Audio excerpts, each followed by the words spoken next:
Yeah, hey now, good morning, PSW staff, clients, friends, joining us for Film Scoring Monday, where we look at a scene, mostly iconic movies I like to choose because it's good to see.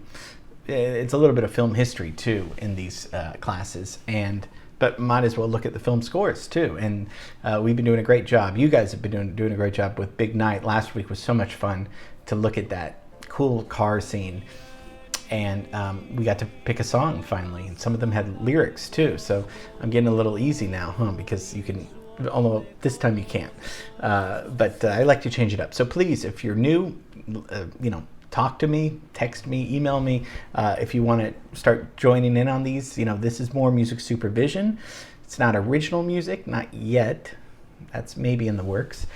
But you guys listen to music all day, so you might as well play along because. It's kind of like a game. It's a weekly exercise. So thanks for, letting me do this. I love seeing your guys' work. So having said that, I like that because that negates everything. But we are going to be looking at a very famous movie from 1939. Scandalous, controversial, but that's how we like to do it in these classes. We're going to take a look at the romantic, sentimental, epic Gone with the Wind.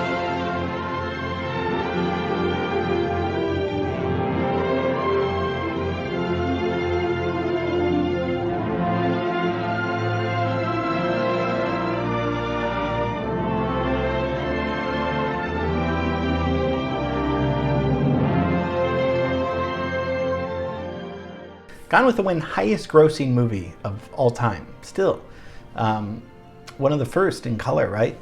Comes out the same year as The Wizard of Oz, which we already looked at and scored. That was one of our early assignments. 1939 was a big year. Wizard of Oz comes out August. This comes out Christmas. And this kind of sweeps everything. Although, it went through 3 directors, and Victor Fleming directed Wizard of Oz.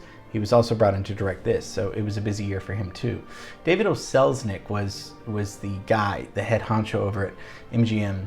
Of course, the O was just added for upperclassmen, or something pretentious. That was, he didn't have an O, but he needed that. Louis B. Mayer.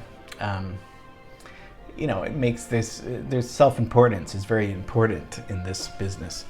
So it's about 4 hours long, and we're going to watch all 4 hours right now. So just kidding, we're going to look at a very famous scene, and it's a beautiful scene. So it's an epic Civil War drama, right? Focuses around Scarlett O'Hara, the beautiful Vivien Leigh. She's about 25 years old when she's in this, and about her family and what she, lost throughout the Civil War, being on the plantation, her relationships with men, marriages with men, a lot of brutality, a lot of racism, rape, a lot of things that have, gone on. So based on a book by Margaret Mitchell, and only published 1 novel in her lifetime. Comes out in 1936, the book. So by 39, it's released. But production starts like 1937. It was a long, long production. Just having 3 directors is kind of crazy. So the story kind of centers about the changes that took place in the South during the Civil War, 1860s, and Reconstructionism, and all of those kind of things. And also with Clark Gable, who's Rhett Butler, right? Probably a much, much better charismatic person rather than Marlon Brando. When we get to the 50s, that's, with not real acting, but there's certain people that have such charm and charisma, like Clark Gable, like Cary Grant. They're not the best actors, but they're the actors you really want to see a lot of times. It's got 10 Academy Awards. This swept the 12th Academy Awards because, as we know, we looked at last week, first one was 1929. So Academy Awards, and another big thing is Hattie McDaniel wins, right? First black person to get an Academy Award. And we looked at that when we did the Ambassador class, the Ambassador Hotel, because the Coconut Grove, the Academy Awards were there. And, there's been a lot of debate about canceling this. And I always like to mention this because it seems like as we progress with the world, sometimes we regress, and we're not for censorship of anything. Now, there's probably uncomfortable depictions one could find by watching this movie. You know, HBO Max had a whole scandal about, you know, do we take it away? Do we just not put it because it's offensive? And all of these questions are good to ask. But once we take things away, like we've talked about, then we repeat them again. So we need them for context. And we need to also look at things that, is it only a racist movie, or does it have other things to offer? And those are the other things that we are looking at that offers. You're saying what? I mean, what about Scarlett's character as an independent woman? That's portrayed very, very well here with Vivien Leigh. So there's multiple aspects to works of art, and works of art shouldn't ever be censored, and they should be looked at in its contextual form. And that's different than you know, our own civil liberties and civil rights. Music by Max Steiner. We looked at Max Steiner. We've scored King Kong. I like that we can say that now. 1933, King Kong comes out. This is, of course, a few years later. He was very busy this year, Max Steiner, and he only had 3 months to compose the music. He had a lot of people helping him, the orchestrators and all of those things. But supposedly in that year, he wrote 12 film scores. So he spent weeks just writing sketches. We know Steiner. He's very important because he used click tracks, which is what studios use today to sync sound, picture, all of these things. He was one of the early people that said, you know, we're going to need a click track. Also, leitmotifs. He's one of the first kind of film composers, in a sense, to have an original score for a movie. We talked about this. Back before this, it was kind of like films weren't, you know, I mean, the films barely had a story. I mean, not really, but I mean, a little bit. It wasn't, certainly music was not an important aspect of filmmaking. It was, you know, story, actors, and then background music. But then then you had in the 30s story, actors, epic score, or big score as a component to, well, somebody could say, well, I hated the movie, but the score was an original score and that was great, or, you know, vice versa. So where does that come from? A lot of leitmotifs in his music. We looked at that. That goes back to Wagner. But of course, Steiner was a prodigy. I mean, his godfather was Richard Strauss. We looked at Richard Strauss. He studied with Mahler. You know, those are pretty good people to study with. So of course, this score is going to sound like a classical score, but also, you know, melodic, very melodic. So the scene we're going to look at is right before the intermission, because, you know, it's 4 hours. So, and it's a gorgeous scene. This is when Scarlett's lost everything. So she starts as this privileged, rich, you know, lady, and loses it all because of the Civil War and all these terrible things happening on the plantation and everything. And so she's at her wit's end. And so that's kind of, and this is what she says. So we're just going to back it up in a little bit. And so this is right in the middle of the movie, which is a good cliffhanger because you're not sure what's Scarlett, what's going to happen to her. As God is my witness. As God is my witness, they're not going to lick me. I'm going to live through this, and when it's all over, I'll never be hungry again. No, nor any of my folk. If I have to lie, steal, cheat, or kill, as God is my witness, I'll never be hungry again.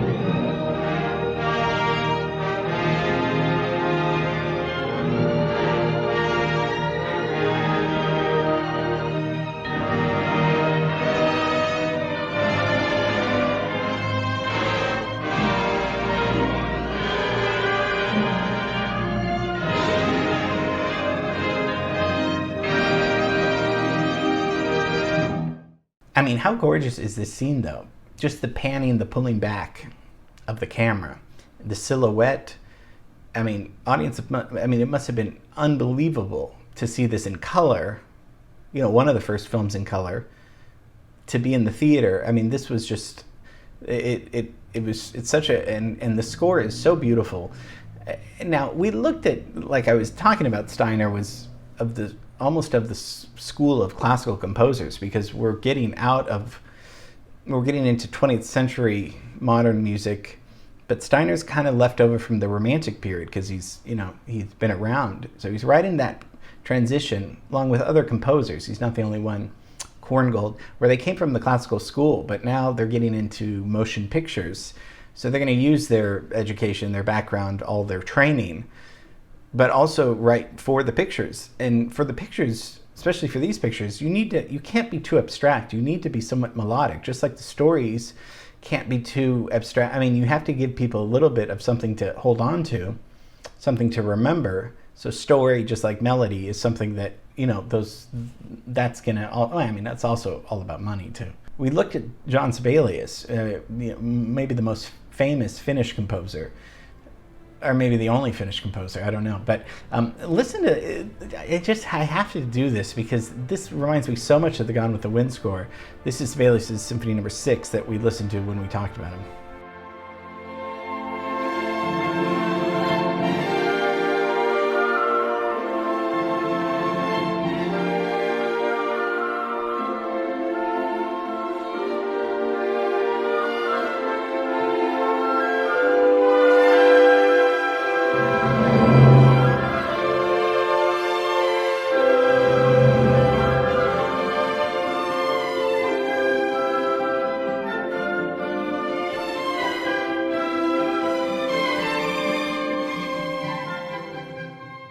Is it me, or do you hear some similarities with Steiner? Listen to Steiner's score.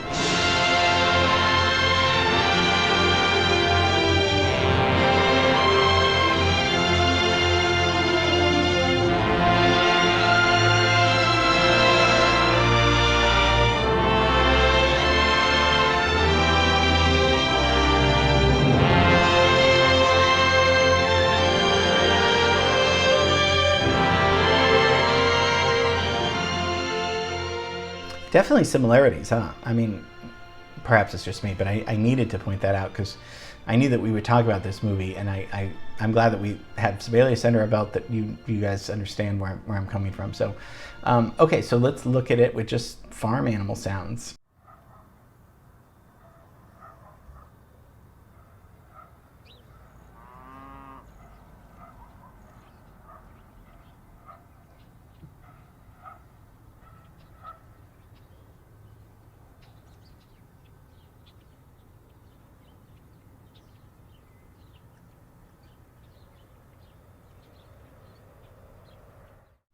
What do you think?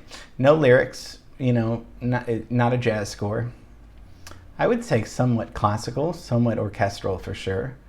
I mean, unless you make a good case for, no, I don't hear a big score. I hear something very small sounding, but it should be sentimental or epic. Not epic sound-wise, but it's something important. It's a really important scene that leaves you in the middle of the movie. So it should be somewhat grabbing your attention. And it could be in a subtle way. That's okay too. So have fun with it, and let me know what you think about it, and get it to me by tomorrow. And just see. I mean, it's a beautiful scene on the hill, and Scarlett's at her wit's end, as God is my witness. And so it's a really powerful scene. So see what kind of score you can come up with to choose, and we're gonna make it a great week. We're just gonna. Anyone can have it. We're going to make it a great week. So, love you guys. Thanks for watching. I'll be here tomorrow. Okay, bye.